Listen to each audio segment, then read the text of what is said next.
What's up, everyone? This is Joe Deninzon from Kansas and Stratospherious, and you are watching the Jim Masters Show, starting right now. Hey, Joe, what a great intro. You could be the MC for our show in the beginning. Good job, my friend. Thanks, man. Thanks for having me. And I love your intro as well, the graphics and the music. Really great. Thanks. Yeah, we did that a couple of years ago and updated everything. And, it's really amazing. So many times we see singers and composers and musicians down in the queue window before we begin the show. And I can see them down below before we bring them on screen. And they're all going like this. And they're rocking out to the thing. They're like, oh, my God. Yeah. I was rocking out too. Now, you're going all over the place because you're with the incredible Stratospherious, but you're also with Kansas as well. You're a brilliant, celebrated, award-winning electric violinist, mandolist, composer, singer. You've been doing this for a long time, and you're one of the best in the business. And I've always admired your work. And I think, well, I know our viewers are very excited to have you here, but you have had some really interesting experiences. You're all over the map and flying here, there, come heck or high water storms, whatever it is, right? Oh my God. Yeah. I mean, I'm really busy with Kansas these days, and we're flying out every week. I'm usually home for a few days, first part of the week, then we're flying to different parts of the country. And last night, with the crazy storms that we're having here on the East Coast, I almost got stranded. We were flying from Iowa, and they rerouted me to DC, and the connection was canceled. So I had ended up taking Amtrak up to Newark, Ubering home, and they lost my luggage. So I had to go to JFK to get my luggage. And then I'm leaving again tomorrow to fly to Oregon. That's where our next show is. So I'm just like catching my breath for a day and trying to get a little bit of sleep before I got to fly out again. So it's been nuts. And, travel is unpredictable. Weather is unpredictable. So you just got to deal with it and get to where you need to go. How do you balance it all being with both groups too? Because you're being pulled in multiple directions, right? Well, I mean, Stratospherious doesn't perform that much because Kansas it keeps me very busy. But Stratospherious is writing and recording, and we do have a show coming up in Philly on October 5th at Kennett Flash with T Club, which is the band of Kansas bass player Dan McGowan. So it's two Kansas guys with their other projects, and that's October 5th at Kennett Flash. This is the first time I'm announcing it, by the way. This is an exclusive. Yeah. We actually have a graphic for that, a JMS exclusive. Yeah, not yet, but I'm working on it. But yeah, I mean, I do what Stratospherious is my passion project, and I've had it for a long time. But right now, I'm so busy with Kansas touring that I do Stratospherious when I can, when I'm home. And we had a really good album that we're proud of that we came out with last year called Imposter, that's still making waves and getting heard all over the world. And very grateful for that.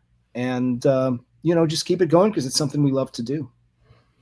How did you form Stratospherious? How did that all come together for you?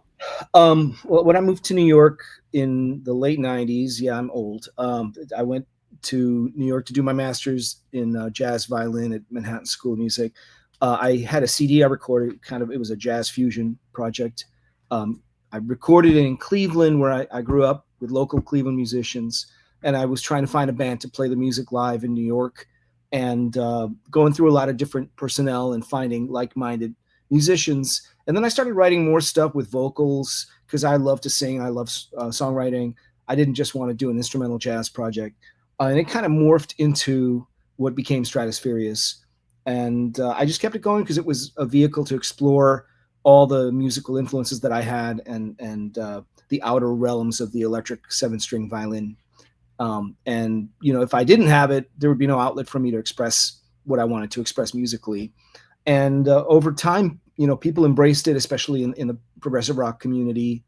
And it's just grown. And it was part of the reason I think I got the Kansas gig, because I heard the work I did with Stratospherious, some of which sounded a little bit like Kansas. As soon as you have a violin in a rock band, people will compare it to Kansas. So it drives me crazy, but it's also very rewarding to have a outlet to create your own music. Absolutely. How did you come up with the name, and what was, the vision for Stratospherious when we created it? Well, I was on a gig playing in an orchestra in the early freelance days in New York, and the concertmaster had a really high part, and someone said, "That's way up in the stratosphere." And he goes, "Well, I should have brought my Stratospherious." And it's a play on words because Stradivarius was an Italian violin maker in the 17th century that's highly revered, and his instruments are worth millions and millions of dollars. And our music is up in the stratosphere. So it's kind of a silly play on words, and I took it and ran with it. In hindsight, maybe I should have picked a simpler name, but we're stuck with it. How many people say Stratospherious? A lot, but people still Probably. find us. The website is stratosband.com, STRATOS band.com. And then through there, you can link to all our socials and YouTube and streaming and all that stuff. So You've had an opportunity to play with some amazing people too over the years, Joe, which is kind of cool. Bruce Springsteen, 50 Cent, Ritchie Blackmore. And tell us about some of the folks you've had an opportunity to actually share the stage with or play with. Well, every experience was different. Bruce Springsteen, I was part of a small string section, and we played at Madison Square Garden, and we played at MetLife, and it was he was reviving his song New York City Serenade from 1973 from his second album. And I'm a huge lifelong Springsteen fan since I was a little kid, so it was very, very special for me to share the stage with such a legend and play in front of 50,000 people. When I played with Ritchie Blackmore, that was a recording that I did for his 2006 album Ghost of a Rose. I played some solos on there, and I was going to tour with his band Blackmore's Night, but that fell through. Yeah, every situation was different. It kind of came about in a different way, but it was really, when I look back and I got to see that I get to play with all these amazing players, all these amazing artists. I'm very grateful for the experiences. Absolutely. Yeah. And you pick up a little bit from, the experiences and the people that you've had an opportunity to collaborate with and share the stages with, which is fantastic. You mentioned growing up in the great city of Cleveland, Ohio, studying classical and jazz violin at Indiana University, and then relocating to New York in 98. You recorded the jazz fusion CD Electric Blue. And while freelancing in New York City, you also studied at the Manhattan School of Music and taught at the New School. That's right. That's right. That's cool. That's cool. And that's when you began at the New School collaborating with guitarist Alex Slotnick.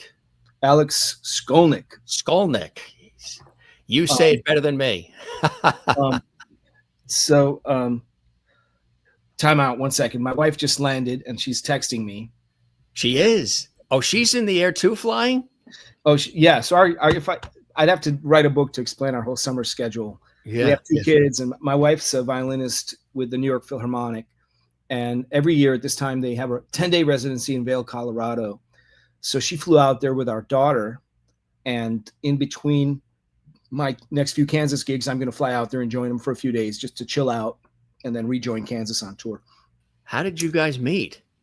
We met in school. We met at the dorm cafeteria. I know it's very romantic, but we were both born in Russia, in St. Petersburg, and I came over when I was 4.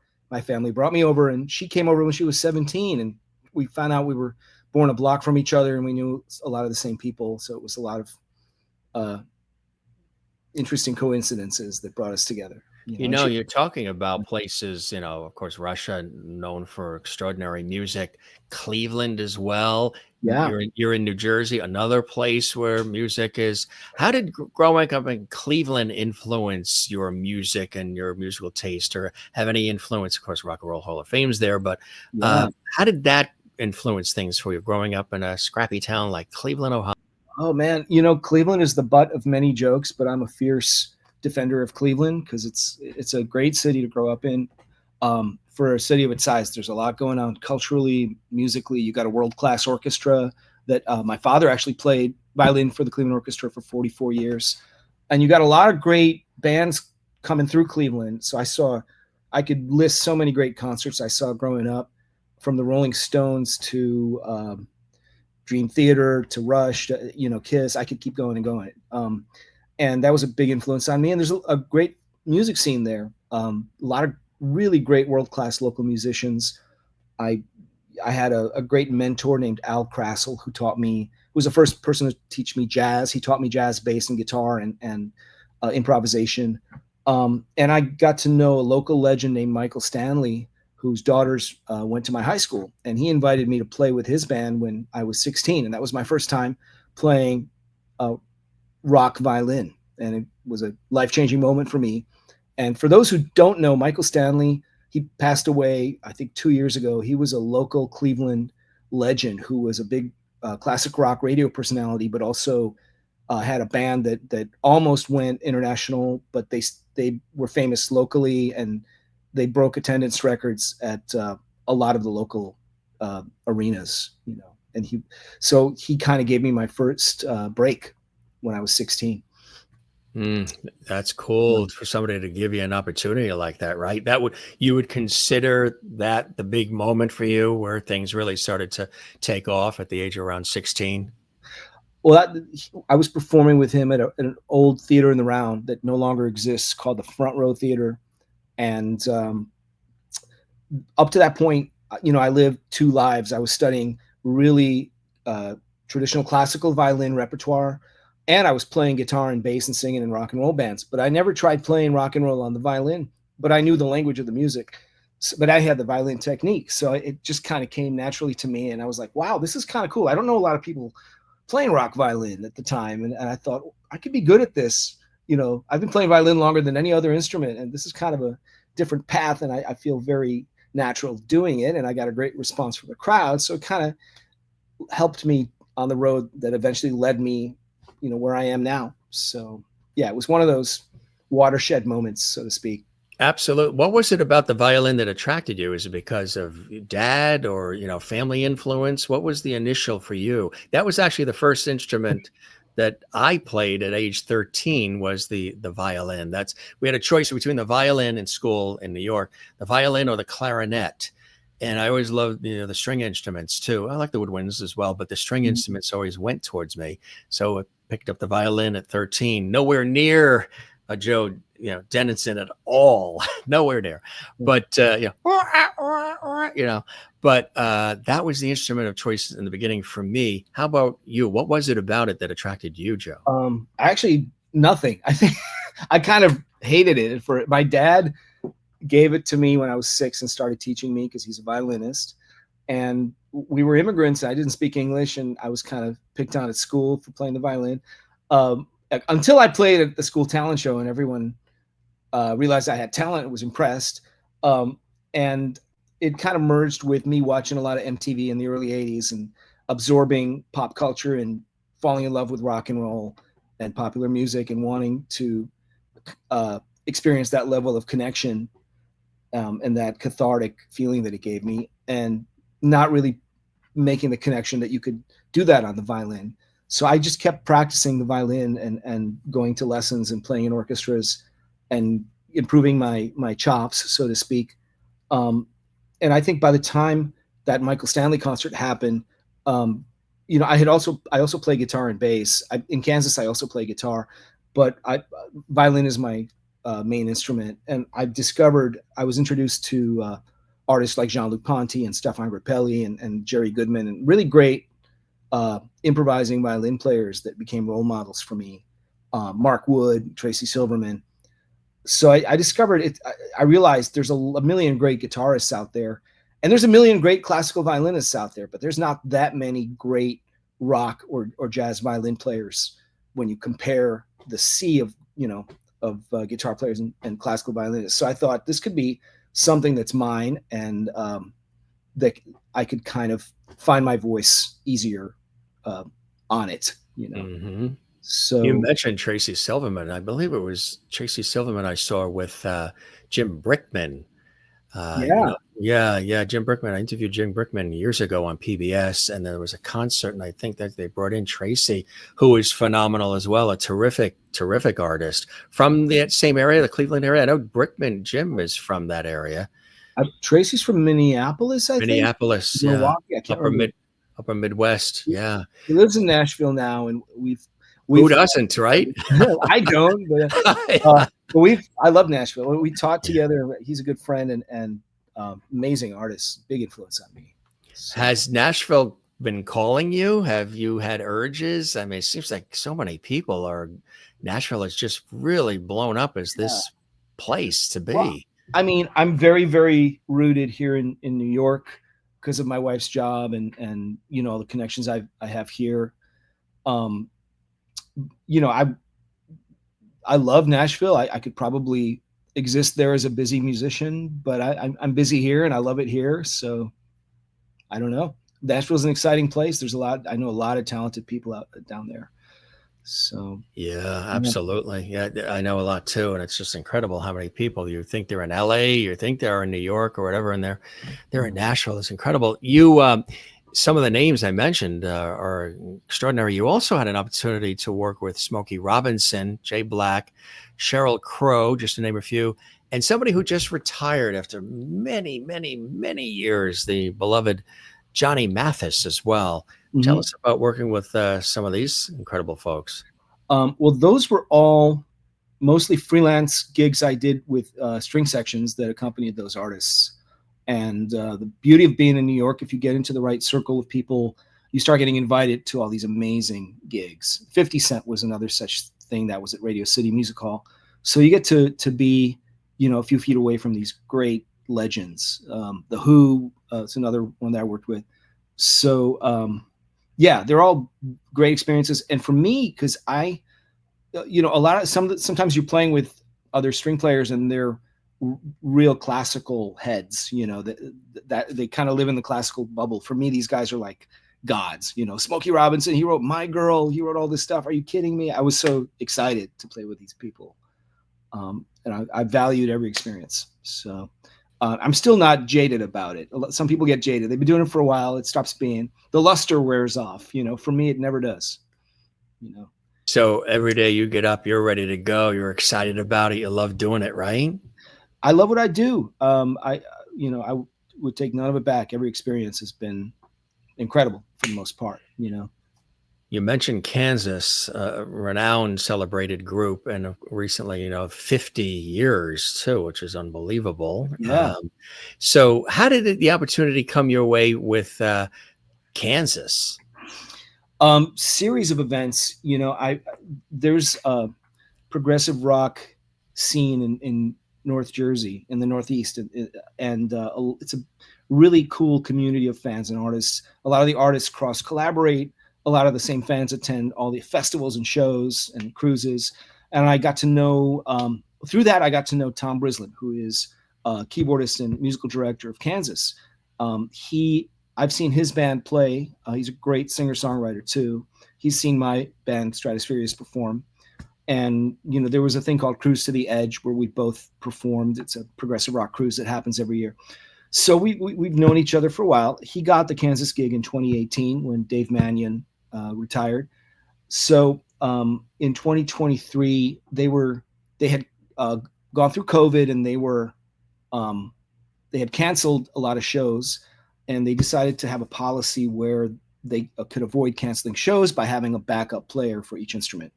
Can just come in. And Tom called me because he knew me as the violinist in the prog scene after working in that world for many years, and asked if I'd be interested in checking out the music. And I said, sure, absolutely. And at that point, I sent one of Stratospherious songs to Phil Ehart, the drummer of Kansas and the manager. And he loved the song. It was a song called Imposter, which probably one of our most Kansas sounding songs. So the next day after Tom called me, Phil called me. We had a hour-long conversation, instantly hit it off. He practically offered me the gig, and I was asking him, what about David Ragsdale? You guys have a great violinist. And there were some issues with David, and he was having health issues, really, as I later found out, and that were preventing him from touring. So originally I was supposed to be his sub, and 3 months of not being certain if he could go on tour, and me having to learn a lot of music and be ready to go just in case. In May of 2023, I got offered a regular position in the band. And June 2nd in Pittsburgh in 2023 was my first concert with Kansas. And so far, and I keep count, I've played 139 shows with the band.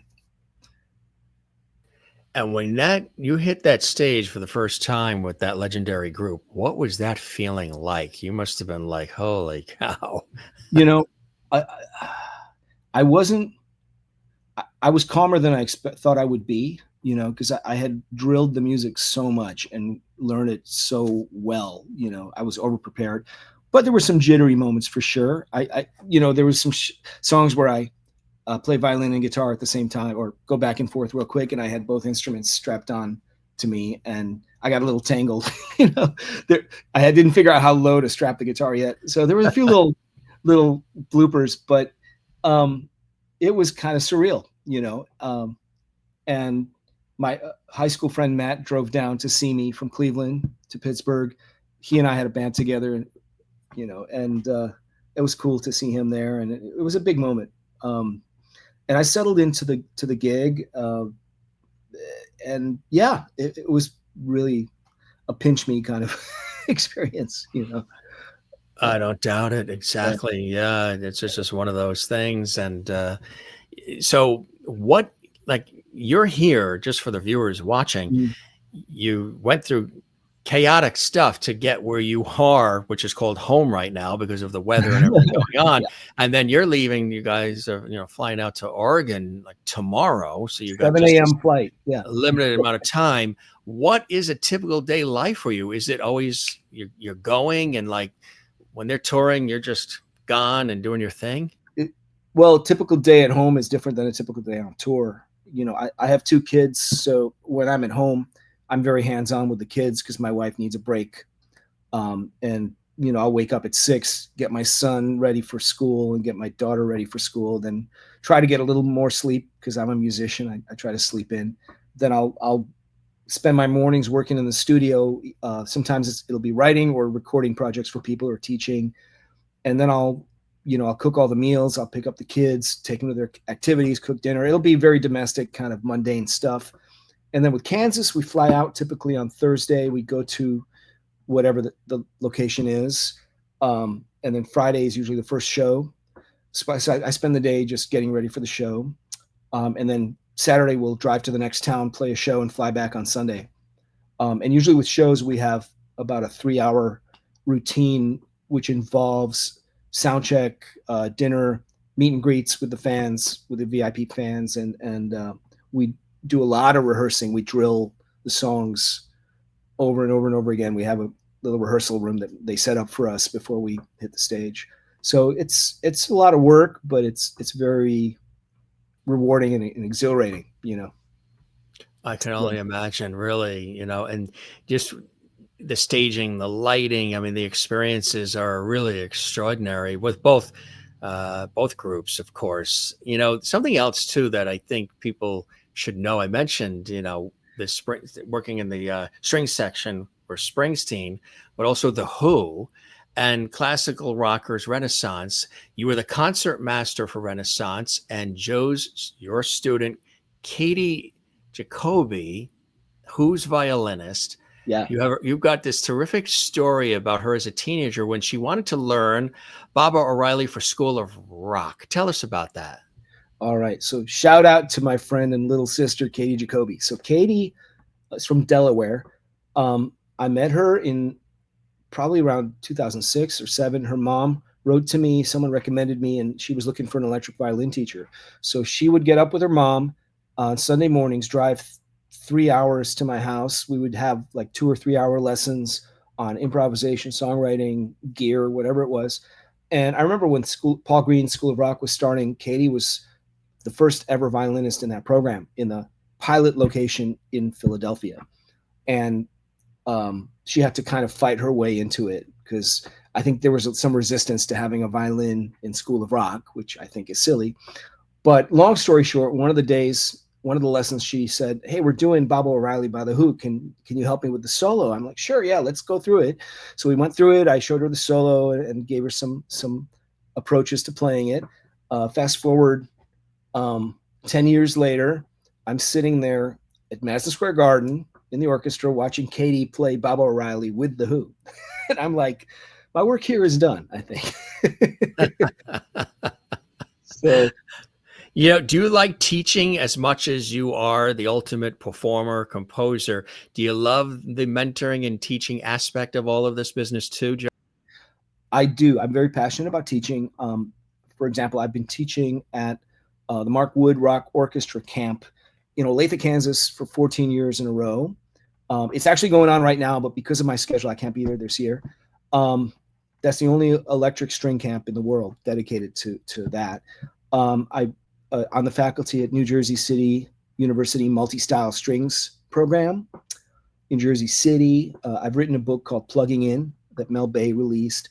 And yeah, I love teaching, especially when it's talking about, the things that I'm known for: improvisation, jazz, rock, playing electric, playing with effects, and all this.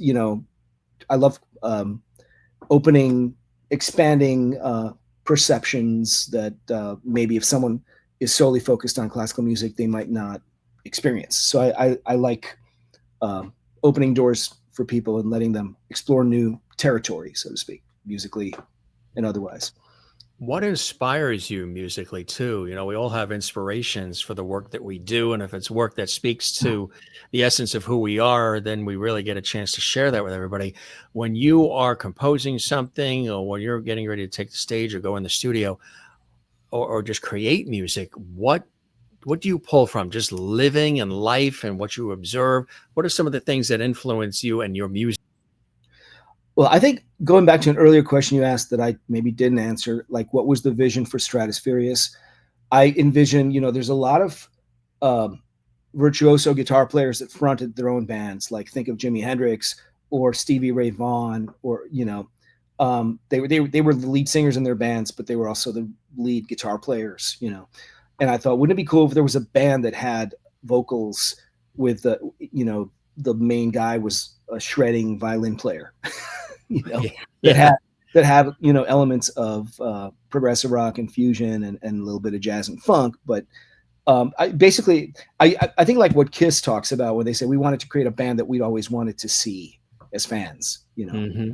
And I've studied classical music all my life. I've studied jazz all my life, but I'm a rock and roller at heart.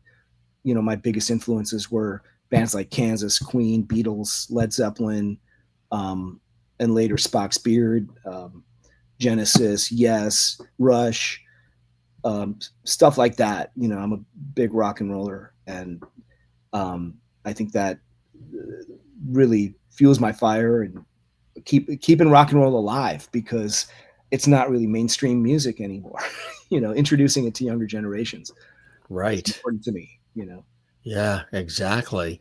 So how did you get the guys together? How did you assemble the group Stratospherious when you put it together? What were you looking for? Players with the same kind of influences and sensibility. And it's also, it's hard keeping a band together financially and logistically, because people need to pay the rent. And especially in New York, it's hard to get good musicians and lure them away from good paying gigs to do your original project. So we went through a few different eras with the band, and each era redefined the band and advanced the music further. And the current lineup I have with Jason Gianni on drums, Michelangelo Coronelli on guitar, Paul Ranieri, who played bass on the album, although he's not working with the band as much anymore, but and Bill Hubauer on keyboards when he's available is the best lineup I've ever had, and everybody kind of gets it, understands what we're trying to do, what we're about, and I think it's the most musically cohesive album we've ever done. So it all just happened organically over 20 years of touring and playing clubs, sometimes empty clubs, having your heart broken a little bit and being rejected, and just getting up and keeping on, and it's just something I really wanted to do badly, and I cared deeply about. Absolutely. You got a lot of music that's out there too, that's been out there that people can get and add to their collection, which I think is cool. And then you've created this latest one that we've been talking about. Tell us about the latest one and why this one is so special for you. Well, it's funny. It takes us a long time to put a record together, for a number of reasons. Life gets in the way. We're all fathers and husbands, and the pandemic happened, so we were recording remotely, and we were simultaneously mixing and mastering and editing a double live DVD and working on new studio tracks. So the double live DVD came out in 23, right around the time I joined Kansas, actually, and the studio album came out last year. So Imposter took about 6 years to record, and it also involved a lot of guest artists. Probably the most guest artists we've ever had on a record. Michael Sadler from Saga. Chloe Lowry, who's a dear friend, and she was a Chloe guest on our Lowry. show. She's Yeah. an amazing powerhouse voice. Yeah, she's part of it. So she Yeah. came to us through Jason Gianni because he subbed with Trans-Siberian Orchestra. And, TSO, right? yeah, Exactly. she's a first time we've had a female lead, a female guest vocalist on any of our albums, and she just hit it out of the park. Out of the park, right? Powerful voice. It's She really sang on the incredible. last track, "Chasing the Dragon." It was a concept, epic concept track that we closed the album with. Yeah. Um, Randy McStein, Rachel Flowers also joining you. Randy McStein, who's known for his work with Steve Wilson and Porcupine Tree, old friend of the band, played with us on various instruments at various times. Rachel Flowers, blind multi-instrumentalist who played piano and flute on Storm Surge, one of the most talented humans I've ever met in my life. So yeah, it's a long list. Fernando Perdomo on guitar. Yeah, long list of guest artists, and I love the progressive rock community is there's a lot of cross collaboration going on all the time. So, which is a beautiful thing, I think. So, How has progressive rock changed over the years too? You know, we've heard it for years and we know it from even hearing it on the radio and everything. How has it tweaked and morphed over the years, if it has at all? Well, I think it absolutely has. I mean, there's, the older fans are maybe more conservative and they love all the classic bands like Kansas and Yes and King Crimson. But there's a lot of great young bands coming out that have taken they respect the classic material and put their own spin on it and incorporate new contemporary elements into the music. District 97 is one of those bands that I love. And T Club, my friend Dan from Kansas, his band is great. What Randy McStein does with Marco Miniman, really creative stuff, and his own solo records. I can go on and on. There's a lot of really cool stuff. It's maybe you have to dig around and find it. I think it's not in the mainstream consciousness. That's the challenge. There's a lot of really great creative music being made right now that takes that genre into a new era. You used to go into Tower Records and spend hours there with the headphones, listening to all the different songs, and I miss that sort of tactile experience of going into the record stores and thumbing through and spending a couple hours there, just putting those headphones on and sampling I love all kinds of music, everything, instrumental, all of it, all the genres. There's always something special in every genre of music there is, but I miss that experience of doing that and sort of that analog world a little bit. Oh, totally. I think the younger generation, my kids included, totally missed out on that experience. They're not going to get to, most likely never going to get to experience that. And I used to get lost at Tower Records for hours and hours, lose track of time. Right? Exactly. Yeah. The other thing, and I got to say this, I always say this in interviews, this really upsets me that I observe how my kids process music, how they listen to it, and we'll be in the car on a road trip and they'll be just like playing one random song on Spotify. Hear one random song on Spotify there. They never listen to albums. No. The experience of listening to a full record from start to finish is gone. Mm-hmm. Right. Everything's a playlist, or everything is, I like this song, or check this out. It's like ADD kind of listening to music. But, for me as an artist, I put so much thought into how many milliseconds are between songs. What song follows what song on an album? How does it make you feel? How does the whole arc of the album make you feel? And I've had those kind of transcendent experiences as a listener of music. And it's like, to me, it's like watching random scenes from a bunch of movies that are cool on their own, but you miss the story, you know? Well, we're living in the world of 6-second videos and stuff like that. And, it takes me 6 seconds just to say my name. Right, exactly. The attention span and just the whole experience of listening to a record in order. Everything is on also random mode, like what Spotify used to. I don't know if they still do it, but if you press play on the new album by whoever, Bruno Mars, it'll just start in random order, the songs. That's the default, for whatever reason. Is that the updated version of mixtapes? Or I guess, but why do that? Why not just listen to the thing in order? There's a program. There's a flow. There's a reason for it, right? Yeah, it wants you to. The artist wants you to feel certain emotions, and it wants the music to unfold in a certain way, and you're depriving yourself of that experience. I always stress that whenever in interviews, because it's for me, it's very. I feel very passionate about that. No, I do too. Exactly. In 2023, you guys released the first live box set, Behind the Curtain, live at Prague Stock. Tell us about that. That has the live performances too of all of you together, which I think is awesome. So we did our first live album when Alex Skolnick was in the band back in 2004, but we hadn't done one since 2004. It was called Live Wires, believe it or not. And Prague Stock is the biggest progressive rock festival in the Northeast United States, one of the biggest in the U.S. It takes place in Rutherford, New Jersey, on or around Columbus Day weekend every year. Highly recommended. My good friend Tom Palmieri and Ann Rinaldi run it, and we've played 4 Prague Stocks. They started in 2017.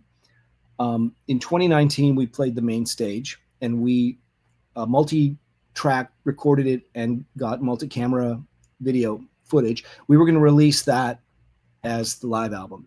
And then in 2021, after the pandemic, they did a virtual Prague Stock, but then they brought it back live in 21. And someone fell ill on Saturday night, and we were invited to headline on Saturday night, the main stage. And also Alex Skolnick was there playing with a band right after us, and Rachel Flowers did a set right before us. So we thought, wow, this is a great opportunity. Let's have them sit in on different parts of our set. I'm old friends with Alex. We had lost touch because he got so busy with Testament and all his projects, his trio. So he played on 2 songs, and him and Rachel played a cover of Chick Corea's Spain, which was with no rehearsal. They hadn't even met before. And it was one of those lightning in a bottle moments that we captured. You could see it on YouTube, and it's on the video. So we decided, man, we have all this new footage from this second show. So why don't we do an hour from the first 2019 show, an hour from the 2021 show, pick the best moments, and make a double live album, DVD, whatever you want to call it. And it came out really well, put so much work into it. It took a long time to put that project together. And I think it's a good introduction to the band for people who maybe aren't as familiar with the back catalog. And there's live versions of the newer songs as well. So it's really cool that you've been able to compile that and do that. And that's a great shot right there of everybody. Yeah, from that. The viewers love sometimes when guests, pluck at the guitar or they play the flute or they sing. You have a beautiful instrument there. We did a little bit of a sound check, and he actually went through the trouble of doing a sound check and putting this all together just for us, which we really, really appreciate. Is a real go-to guy. Tell us about this incredible instrument that you are attaching yourself to. So this is called a Viper. It's a 7-string fretted electric violin. And I also want to add that you're putting me on the spot here because I didn't know I was going to play anything. You're a professional. You're like me. Just that's it, right? No pressure. So anyway, so this is a 7-string fretted Viper electric violin. It's made by a guy named Mark Wood, who he's my boss. He's I teach at his music camp in Kansas every year. And the top 4 are violin strings: E, A, D, G. Then it goes to C like a viola, F, and B flat, which is lower than a cello. and it's got a chest support and a strap that attaches to your body, so you don't hold it like a traditional violin. You could walk around. It's great if you're a singer like me. It's also great if you play guitar or another instrument. When I'm in Kansas, I'll have the guitar strapped down here, and I'll be going back and forth in the middle of a song while singing and, chewing gum and tap dancing. Anyway, so the other little thing about this instrument, I call it the Heisenberg. If you're a fan of the show Breaking Bad, I had them custom paint this thing. I got this instrument last year. So this is the smoke from the opening credits of Breaking Bad. You see the green smoke here. How cool is that? So this is my baby. This is my main instrument I use for all my electric gigs.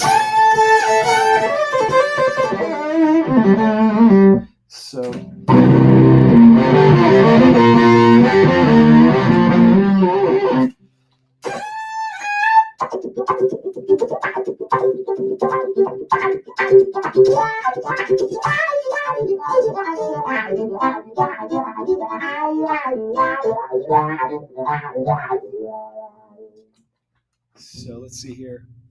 I could do a little excerpt of one of my songs. This is an old one. This is kind of my go-to song when someone puts me on the spot. This is called Shock Therapy. Love it.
Holy cow. That is incredible. What is happening to you when you're doing that? Are you transported to a whole other level, a whole other place? Because you can see it on your face. You can feel we're, with you for the ride.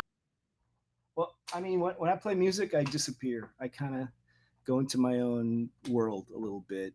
Maybe it's like a meditative thing. Like I'm totally immersed in it.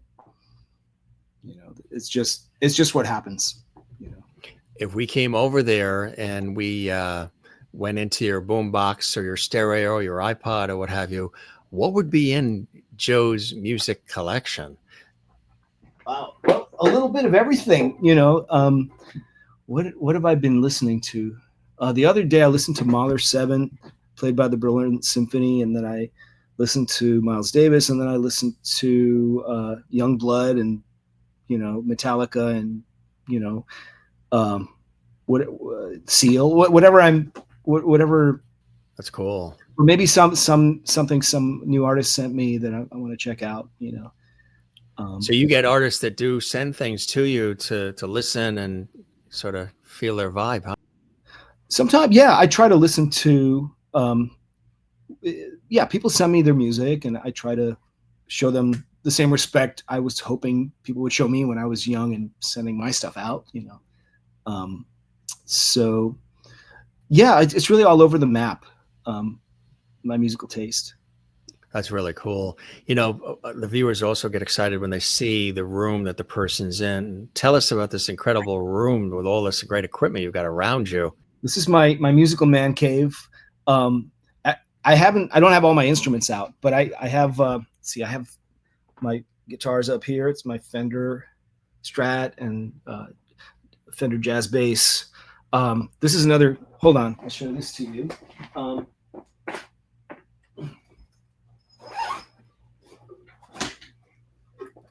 This is an instrument I like. This is called a mandolele. It's like a mandolin ukulele hybrid.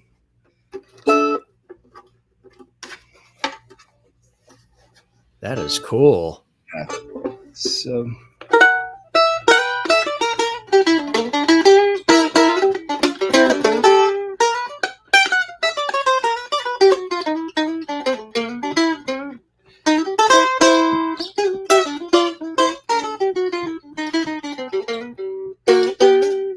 yeah, that is awesome.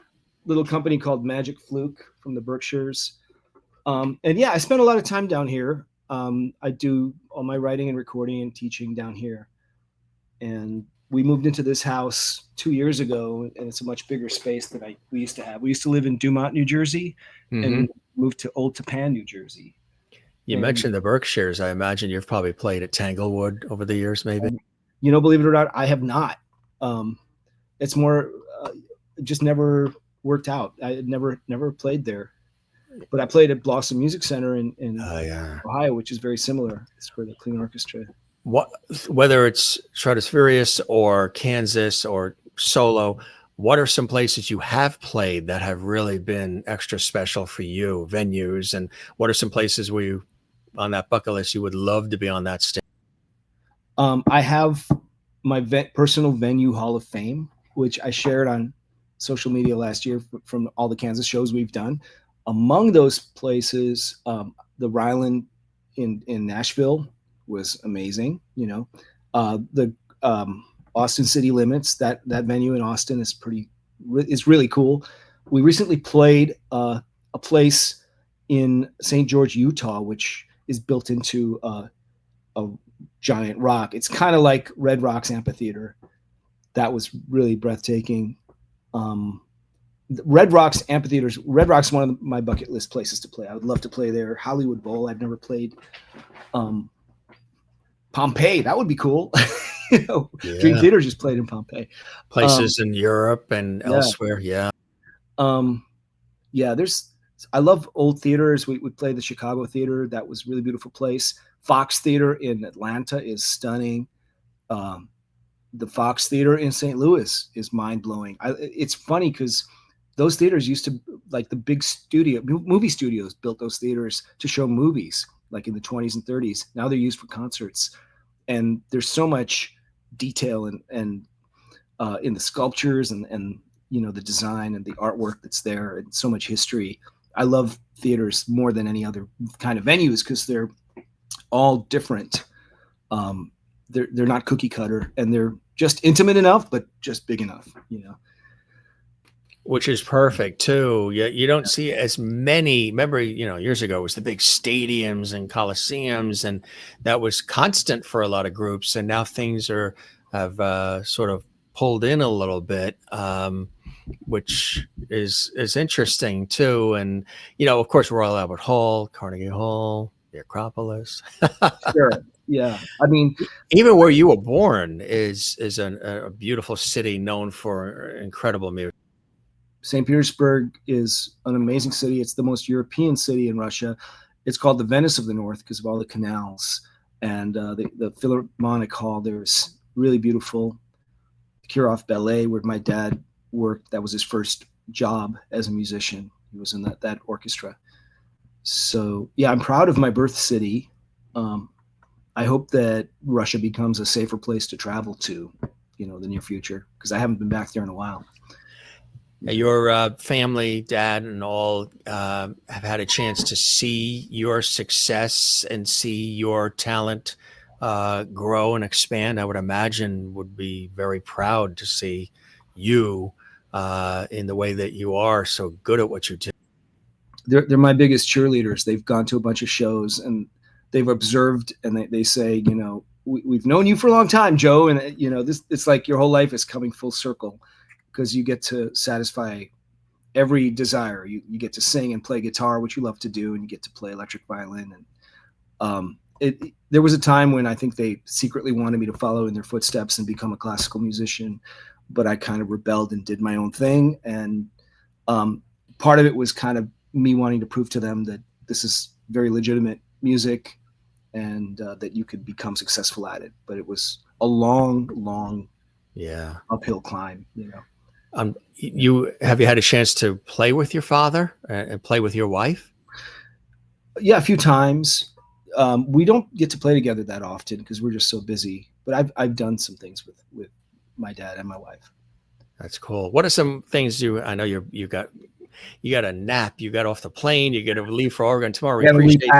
We appreciate all the generosity of time, and we're in the tri-state New York area here, so hope to see you when you're performing in the area. But what's coming up? What are you excited about? What are you working on, even solo? Are there some things that you're working on that you're excited about? It's a great question. So I'm not an idle person. Like, I can't sit still, so I always have to have a project. That's just how I am, And what I'm working on right now, in 2015, I wrote an Electric Violin Concerto. It's a 30-minute concept piece I scored for full orchestra. So I broke ground. I'm starting to record it, but I'm doing it with various musicians in their home studios. So I'm putting an orchestra together that way. It's going to take a while, but I finally want to release it officially and get a proper recording of this piece. And I'm hoping to have it finished by next year, or maybe by 2027. And I'm writing what could be the next Stratospherious album, or what could end up being a future Kansas release. I want to contribute to the Kansas recorded catalog. I don't know when that's going to happen. I hope that we'll do a new album with the new members of the band. So those are some things I got cooking, and yeah, I guess that's enough, right? That's quite a bit. Yeah. Then the house, the kids, the everything, right? So like when I'm on the road, man, when all those hours on the plane or in the car, I'll be editing or writing something down. So you're still going. Your kids following the footsteps? Are they into music? My son, they both play music. My son is a really good pianist, but he wants to be in finance. He's very academic, and he's much better with numbers. Smart guy. Yeah. Finance is always a good, yeah. He'll be doing your book soon. Yeah. Well, he helped me with my 401k, believe it or not. I think it's a joke, but kids rebel against their parents. They do the polar opposite. So that's his way of rebelling against us, I guess. Right. Our daughter is 12. She loves to sing. She wrote her first song, and I produced it, and I'm going to try to release it. And she plays piano and guitar and violin. I don't know if she's going to be a musician, but she loves doing it. I'm not going to push either of them into being a musician, because it's a very hard career and life. Yeah. I would say do it if you absolutely can't live without it. Mm-hmm. If you're like, okay, I'm into it, but I'm into other stuff, do the other stuff and still do music. But exactly. Right. Exactly. Yeah. What, before we go, what are some of the blessings and joys in your life that keep you doing it all these years and so busy and loving, all of it, loving the ride, Joe?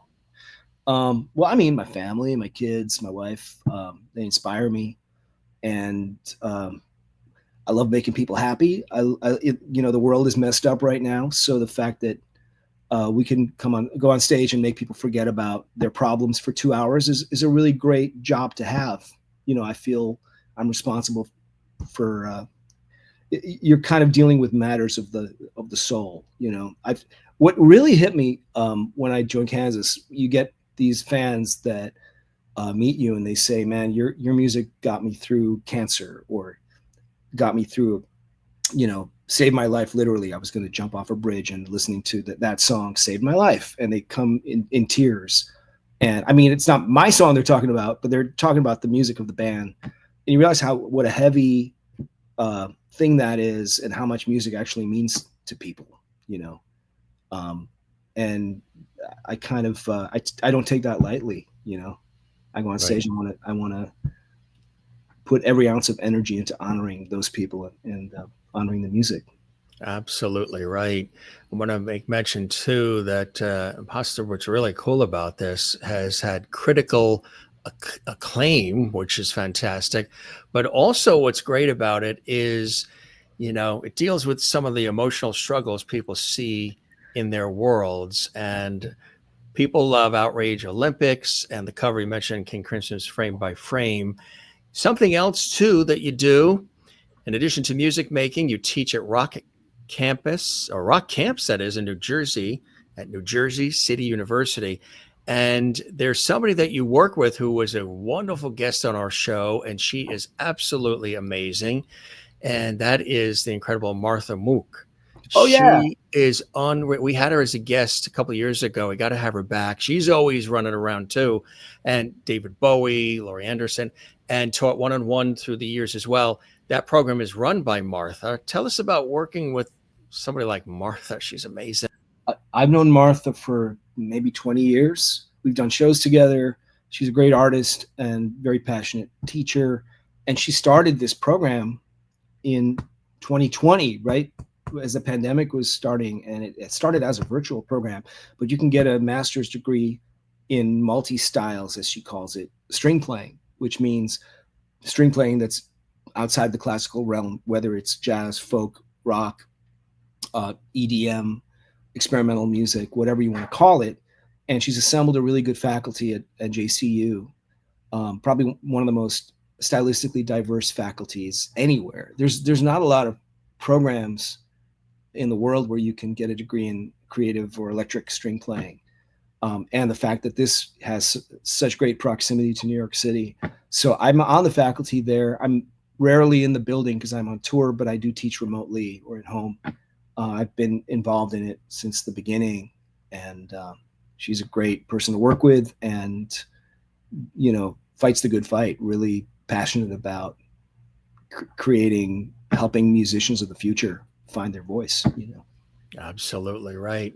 My friend, really, you are amazing. You're a true talent, and you're doing it in grand style. And we thanks for all this time that you've spent with us. Really, really appreciating the audience getting a chance to learn a little bit more about you, the man behind all the music. And when they see you on stage with Stratospherious or Kansas, or even your solo work, they'll have a deeper appreciation of you and what makes you tick, and your creativity as also a singer too. I know we're talking about a lot of the instruments, but as a singer and a composer of great music too. This was fantastic, and congratulations on everything, and stay in touch with us anytime. You have something to say or just want to pop in. I always say we leave the porch light on for all of our guests, Joe. So you are welcome back to our program and our series. And I hope you enjoyed the time with me as much as I have with you today. It was a great conversation. Thanks for having me on the show and taking the time as well. It was an honor. The pleasure is all ours, and congratulations again with everything that you're doing. Check him out with Stratospherious, check him out with Kansas, check him out with his music. And again, the website for Stratospherious, you said, is stratosband.com. Stratos, yeah. STRATOS band, like band.com. And my website is joedviolin.com. You made it easy for everybody. And then you could link to all the social media, YouTube, blah, blah, blah, through those websites. So cool stuff, my friend. Get some sleep, go have some coffee, go make a sandwich, go spend some time with the family. A real pleasure meeting you, Joe, and we'll stay in touch. Spread the word about the Jim Masters Show series. It's archived on our YouTube channel, Jim Masters TV. And really a blast chatting with you, and appreciate all the time. Okay. Come see us again, my friend, okay? Will do. Thanks so much, Jim. Take care. All right. Safe travels, too. All right. All right. Cheers. Bye-bye. we thank him for playing for all of you too. Really a cool guy, isn't he? He's a straight shooter and he's a great conversationalist. And he had an opportunity to play for us on the show, which I think is really amazing. He really is a brilliant artist. And as you can see, and you heard through conversation and music, he is incredibly passionate and he's always busy too. And that's why groups like Kansas wanted him a part of the group.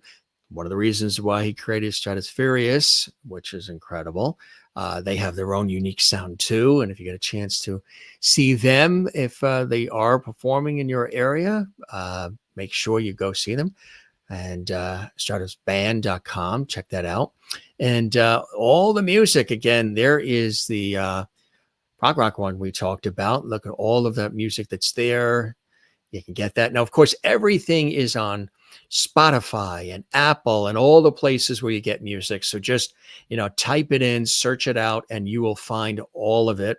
And the latest, of course, with Joe and Stratospherious is this one here. In addition to that collection I just showed you, this one here, Imposter, which is a terrific one, critically acclaimed, everybody talking about it. And electric violin is really something very, very special. He names some incredible people, too, that are in that world and in that realm. And it really is a great instrument. But he is a multi-instrumentalist. Of course, you know him with Kansas, that legendary group, which has been selling over 50 years, celebrating over 50 years. Could you imagine that? 50 years? There's so many things in music, television, and film that are celebrating 50 years. Jaws is celebrating that right now. Little House on the Prairie. I mean, you name all these shows and movies, and they're all celebrating these milestones. Kansas as well. Just really amazing. And if you've not been to a concert with Kansas, you're in for a treat. Or if you haven't been in a while, get back out there and enjoy and check out again all the music of Stratospherious. There's other music out there too, as we mentioned, that you can also grab a hold of from the group. Cool stuff, right, gang? Thanks for all your comments too. Everybody watching from our international audience around the world, all of the JMS Lovity squad that's watching. We appreciate you being with us.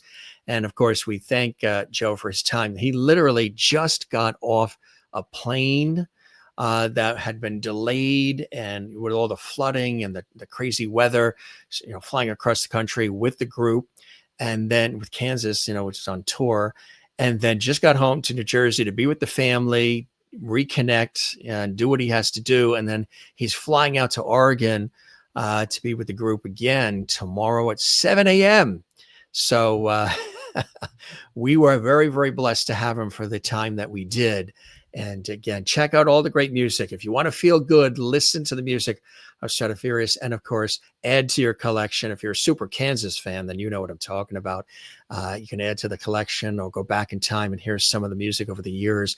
If this was your first time watching the Jim Masters Show Entertainment Lifestyle Celebrity Talk Show series, welcome to the family, the JMS family. It's great to have you here.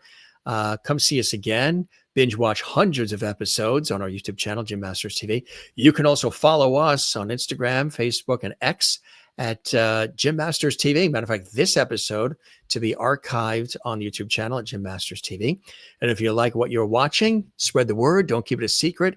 We have guests that come in from Broadway and Hollywood, television, film, music, stage, sports, food, everything you can think of, celebrity friends and special guests that stop by the Jim Masters Show to share with us some great conversations and great moments, and some really cool things in entertainment as well. So good stuff. Thanks to everybody watching around the world. Don't forget, we always say a little homework here. If you want to support what we're doing, all you have to do is, I won't do what Soupy Sales did years ago. Soupy Sales, when he was on Channel 5 in New York during a kids show, he told all the kids to go into daddy's wallet, mommy's pocketbook, and get $5 out and send it to the TV station. And kids did. The TV station was getting all of these envelopes with $5 bills in it. That was an interesting, a little controversial, but the legendary comedian Soupy Sales, who was also the host, he did that, not realizing the kids were going to do that. And they went into the pocketbooks of the parents and the wallets, and they put when you could back then, money in the envelopes to send it to Channel 5. And it was kind of interesting. With us, hey, that'll pay for the LED lighting, but you could click like, a thumbs up like on our YouTube channel on this episode. Click a thumbs up like. There's a thumbs up icon. Do that. That helps us grow. It lets us know you enjoy what we're doing. Share this episode from our YouTube channel link right to your social media. Subscribe to our YouTube channel, Jim Masters TV, and leave a comment for us below as well, right there. If you love the group Kansas, if you love Stratospherious, maybe this is the first time you've heard of Stratospherious, and Joe, whatever the case may be, let us know and leave a comment. We absolutely, really, really appreciate that. We see all the comments. It means the world to us. And so like, comment, subscribe. It does really, I know you hear a million people say that, but it really does help us because on YouTube specifically, the algorithm looks for the interaction. And when you do that, it helps us grow and more people see these great episodes. So it makes all this hard work effort and all of the beauty of what we do all worthwhile. We love having you here. Thanks for stopping by the show. Thanks for all the great comments. Keep the comments coming, and stay tuned for more great guests coming up right here on the Jim Masters Show Celebrity Talk Show series. We love you all. Be well. Don't forget to take care of one another.